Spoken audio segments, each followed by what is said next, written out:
الحمد للہ وحدہ والصلاة والسلام علی من لا نبی بعدہ اما بعد فاعوذ باللہ من الشیطان الرجیم بسم اللہ الرحمن الرحیم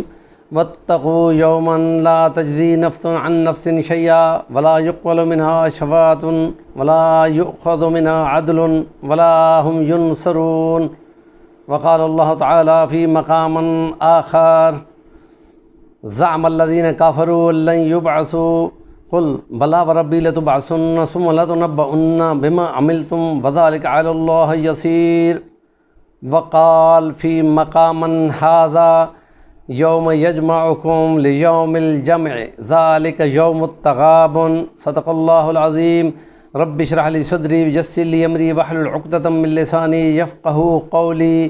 قیامت کے بارے میں آپ سے سوال کرتے ہیں۔ قیامت بہت بڑی کھڑی ہونے والی، یہ یوم المیزان ہے، یہ یوم العدل ہے، یہ یوم الدین ہے، بدلے کا دن ہے۔ یہ وہ بدلے کا دن ہے جس کے لیے سورۃ بقرہ آیت نمبر 48 جو آپ کے سامنے پڑھی ہے، فرمایا کہ ڈرو اس سے، اس دن سے، اللہ کی نافرمانیوں سے ڈرو، کیونکہ تم نے اس دن جمع ہونا ہے، کو جس دن کوئی جان کسی جان کے بدلہ نہیں دے سکے گی، اور نہ تو کسی کی سفارش قبول کی جائے گی، اور نہ کوئی بدلہ لیا جائے گا۔ اور اس کے لیے فرمایا اور جگہ پہ کہ زمین سے لے کے آسمان تک سونا بھی بھر کے کسی کے بدلے میں دو تو قبول نہیں کیا جائے گا۔ اتنا ممکن ہی نہیں ہے، لیکن خدا نے یہ بھی سنا دیا ہے وَلَا هُمْ يُنصَرُونَ، نہ کو مدد کیے جائیں گے، نہ کسی کے بعد اس وقت کو طاقت ہوگی، نہ فوج ہوگی، تو کوئی بھی مدد نہیں کر سکے گا۔ کافروں نے سورۃ تغابن 64 نمبر سورت میں فرمایا کہ کافر یہ گمان کرتے ہیں کہ وہ نہیں اٹھائے جائیں گے، وہ ضرور اٹھائے جائیں گے، اور جو انہوں نے عمل کیا ہے ان کا ان سے مواخذہ ہوگا۔ اور اگلی ہی آیت میں، ایک آیت چھوڑ کے اگلی آیت میں فرمایا کہ ہم تم کو جمع کریں گے جس دن جمع کیا جانا ہوگا تغابن کا، تمہارے اعمال کے بدلے لیے جائیں گے، دیے جائیں گے۔ اور اس دن یہ نہیں ہے، اس کو کہتے ہیں حقوق العباد۔ حقوق اللہ تو ہیں، نماز، روزہ، حج، زکوٰۃ اور بندگی اور عبادت، زبانی عبادت اور جسمانی عبادت اور مالی عبادت کے سوال ہوں گے، ساتھ ہی حقوق العباد، بندوں کے حقوق، اور بندوں کے حقوق کے لیے کہا گیا ہے کہ شہید بھی ہوگا تو اس کو کہا جائے گا کہ تم نے کسی کا قرض دینا تھا تو قرض چکانے کا حساب بھی کرو نا، تو پہلے یہ حساب ہوگا۔ تو جس دن ہم تم کو جمع کریں گے تغابن والے دن،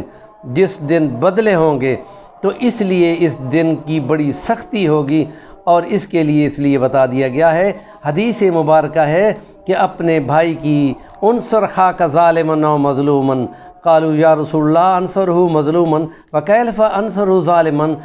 قال تمنہ من الظلم فذلک نصرک ایاہ، ظالم کو ظلم سے روک کر اپنے بھائی کو اس دن، جس دن بڑے بڑے لوگ پکڑے جائیں گے تو مفلس ہو جائیں گے، تو تم کس، اور حدیث میں ہے کہ فرمایا مفلس کس کو کہتے ہو؟ فرمایا یا رسول اللہ مفلس وہ جس کے بعد نہ درہم ہو نہ دینار ہو۔ فرمایا ادھر دنیا کی باتیں کرتے ہو نا، حشر کے میدان کی بات کرو، جس دن کوئی کسی کے پاس کچھ بھی نہ ہوگا، ایک اعمال کی کرنسی ہوگی، وہ بھی ظلم اور زیادتیوں کے بدلے میں لے لی جائے گی، اور کتنی لی جائے گی یہ حدیث سے پوچھو، کیونکہ اللہ نے اپنا دین نبی پاک صلی اللہ علیہ وسلم کے دل اطہر پر نازل کیا ہے، اور اس کے ذمہ لگایا ہے کہ تلاوت کر کے سنائے اور کتاب کی تعلیم دے، نفوس کا تزکیہ کرے اور حکمت و دانائی سکھائے۔ تو اس نے حکمت و دانائی یہ بات بتائی کہ 1 روپے کے بدلے میں 40 نمازیں جب کلیکٹ کر جائیں گے تو اس کے بعد کیا بچے گا؟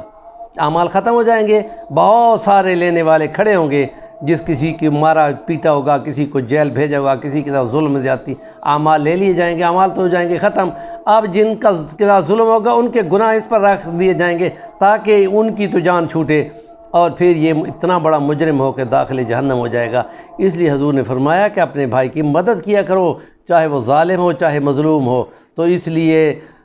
کہ اس کو ظالم بننے سے روکو، جب وہ ظالم بننے سے رک جائے گا تو محشر میں مارا جانے سے بھی بچ جائے گا۔ اس لیے یہ خالی عقیدہ نہیں ہے، یہ معاملات کے سلسلے میں بہت بڑے معاملے ہیں، اس کے لیے اس کی تیاری کرنی چاہیے۔ اس لیے سورۃ بقرہ کے 48 نمبر میں فرمایا وَاتَّقُوا یَوْمًا، بچ کے رہو، ڈر کے رہو اس دن سے جس دن کوئی جان کسی جان کا بدلہ نہیں چکا سکے گی۔ اور شفاعت کسی کی قبول ہی نہیں ہوگی۔ شفاعت قل ان شفاعت کلہ للہ، شفاعتیں تو ساری اللہ کے پاس ہوں گی، تو جس کے لیے چاہے گا، جس کو حکم دے گا وہ بولے گا، کسی کی جرأت نہیں ہے کہ کوئی ایک لفظ بھی۔ اس لیے سورۃ آیت الکرسی میں فرمایا کہ کوئی کسی کے لیے شفاعت نہیں بولے گا، تو جو اللہ کا حکم ہوگا تو وہ ہوگا، اور کوئی کسی کو یہ بدلہ کسی کے پاس ہوگا ہی نہیں۔ زمین و آسمان جتنے سونے کس کے پاس ہوں گے؟ یہ تو خدا نے کہا ہے فرض کر لو، وہ پھر بھی قبول نہیں کیے جائیں گے۔ اور فوجیں اور طاقت کسی کے پاس ہوگی، قابلہ ہو ینصرون، تو یہ ممکن ہی نہیں ہے۔ اس لیے اس دن بندہ اکیلا ہوگا، باپ بیٹے سے بھاگے گا، ماں بیٹی سے بھاگے گی، میاں بیوی سے بھاگے گا، بچے والد سے بھاگیں گے کہ ہمیں نہ پکڑ لیا جائے ان کے بدلے میں،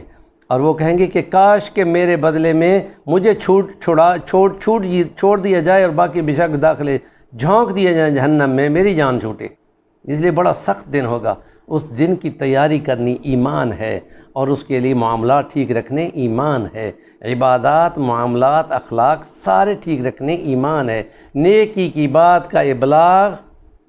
بہت بڑا کام ہے، تو اس کے تاجر بن جاؤ۔ ہمارا چینل ہے صفی الرحمن الوانی، ضرور سبسکرائب کر لیں۔ جزاکم اللہ۔